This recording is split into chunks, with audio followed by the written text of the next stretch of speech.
You are not who you think you are. It's kind of a bold statement. Like, how could I know if you are who you think you are? Well, I have a very good reason for that, because I'd like to suggest that it's impossible to be who we think we are. Our thoughts can never capture who we are. And for me, the realization that I am not who I think I am, my thoughts cannot tell me who I am, it has been so liberating. It has opened up the doors to belonging, to love, to freedom.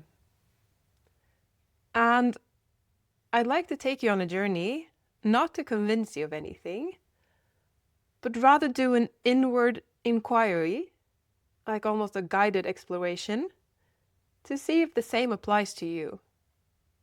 I mean, maybe you already know it, then you're welcome aboard the journey anyway.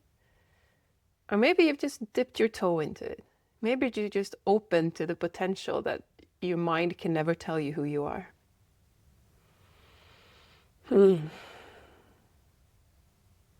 Okay, let's skip the theory and just jump straight to the exercise. So, imagine someone in your life, and don't choose like your lover or your arch enemy or your absolute closest relatives. Choose someone on the fringe. You know, someone you see regularly, but you don't really know them, you have no strong emotions for them. Just for the sake of the experiment. I'm going to take my neighbor next door.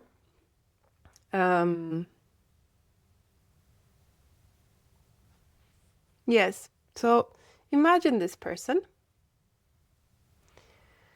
Like visualize them on the inside, however that looks for you. For me personally, that means that I can almost see him standing in front of me, almost like visually on the inside, but it doesn't have to be like that. However you do, but try to make them as alive as possible when you think about them. Like bring in their voice, bringing, if you see them walking, like the way they walk.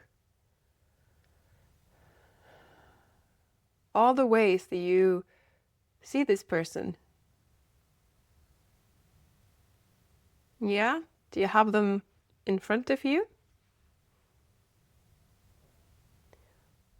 Now, imagine you have a conversation with this person. You have like an hour-long conversation with them. And they respond, they nod, they say yes. And the next time you meet this person, they will know nothing about this conversation. When you bump into this person in the staircase in your apartment complex, they never had that conversation with you. So obviously, the person that you envision when you see your neighbor or this person in your head, it is not them. If you have a conversation with the person you're thinking about in your head, in your thoughts, it doesn't reach them. You didn't have a conversation with them. And what does this indicate? Well, it indicates that the essence of this person, who they actually are, is not captured by your thoughts.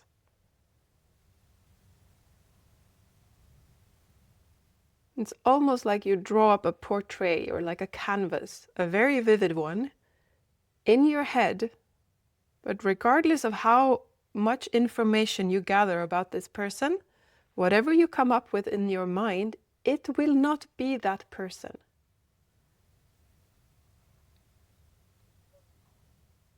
And don't take my word for this. Explore it really. See if you can see the difference between your thoughts, drawing up a canvas of this person, and the actual person.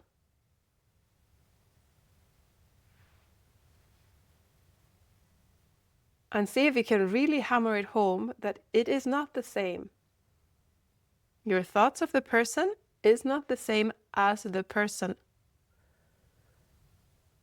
Their aliveness can never be captured and presented in your mind as the real thing.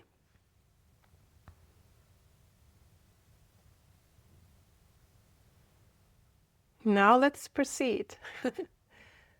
Now, have this person in your mind and put yourself next to them, as though you're standing beside them. Now you have this person, and now you have yourself.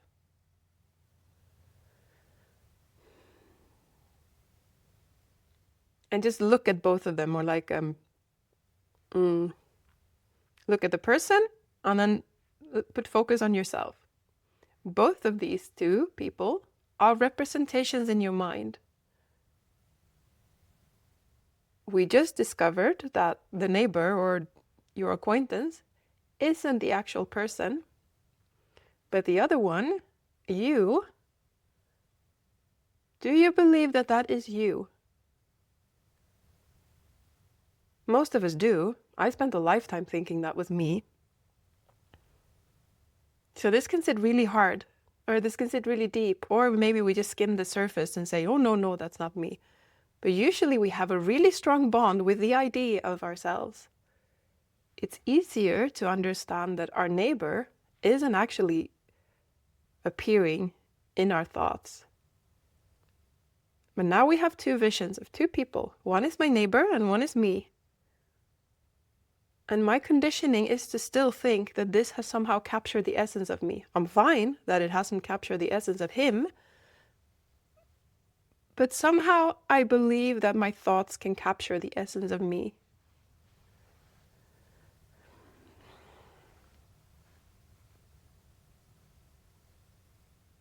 And stay with this for a while.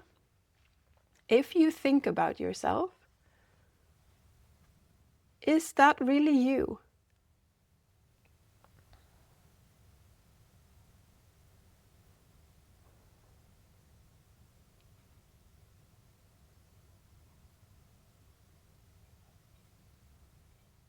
And sometimes, at least for me, our mind comes in and says, well, no, this is just an image. I am more blah, blah, blah. And then it comes up with more words. But that would be the same as me getting to know my neighbor and just filling out this image of him. Whatever my mind tells me about myself, it is just enriching this image.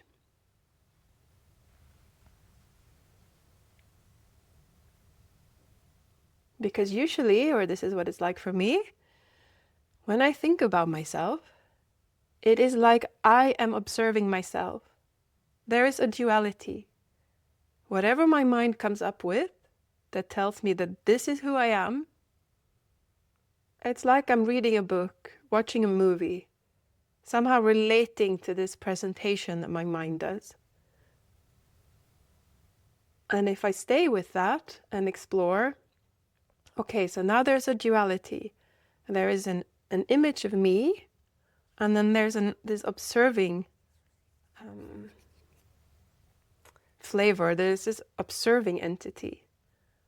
Which one feels most like the essence of me? Well, one of them I can take away.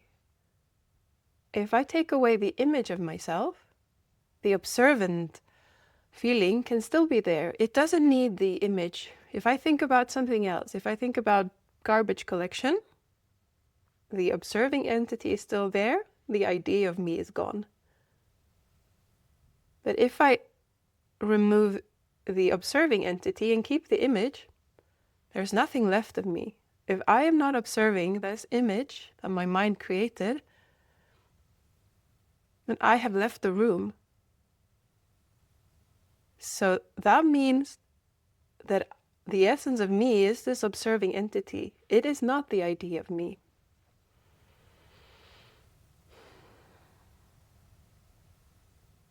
See if that is true for you.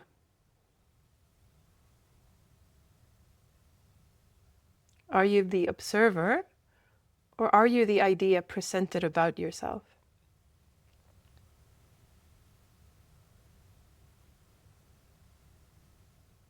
And if you're new to this kind of exploration, this can easily leave our mind spinning, because it tries to come up with more complex ideas of who we are.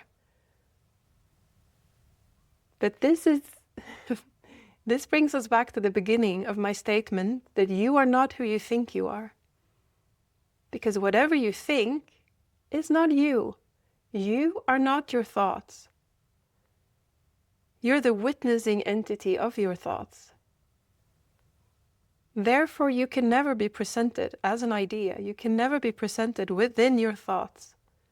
May it be words or images or smells. Whatever it isn't you.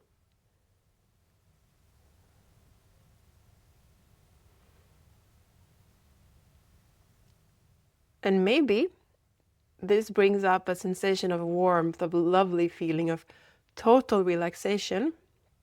But usually it doesn't. It brings up a feeling of panic. Because we think we have to hold on to who we are, as though we can lose it anyway. But we cannot. You cannot lose what you are. You are it. Whatever you can lose, it wasn't you. So the panic comes from this idea, which is also a thought, that you have to know yourself with the mind. That is what's causing the panic, if it's there. You can drop that belief as well. You can just relate to it as a thought. You don't have to package yourself in thoughts. You could just be. Let the mind wander in not knowing who you are. Because beyond the mind, in the essence, you know who you are by being who you are. Let that sink in one more round, like taste the flavor of that. You know who you are by being who you are. Not by thinking about yourself. I'd like to suggest that the essence of you is life itself. It can never be captured in thought. Thoughts can only point to it.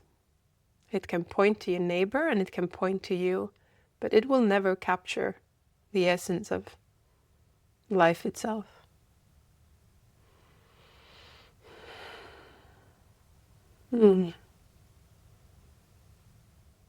And if you're new to my channel, maybe I should introduce myself. My name is Josephine, and this is a space for inner exploration, exploring the essence of life in ourselves and out in the world. And there's nothing in this channel you need to believe. Just bring your curiosity and join the journey. Pick up what's true for you. Yes.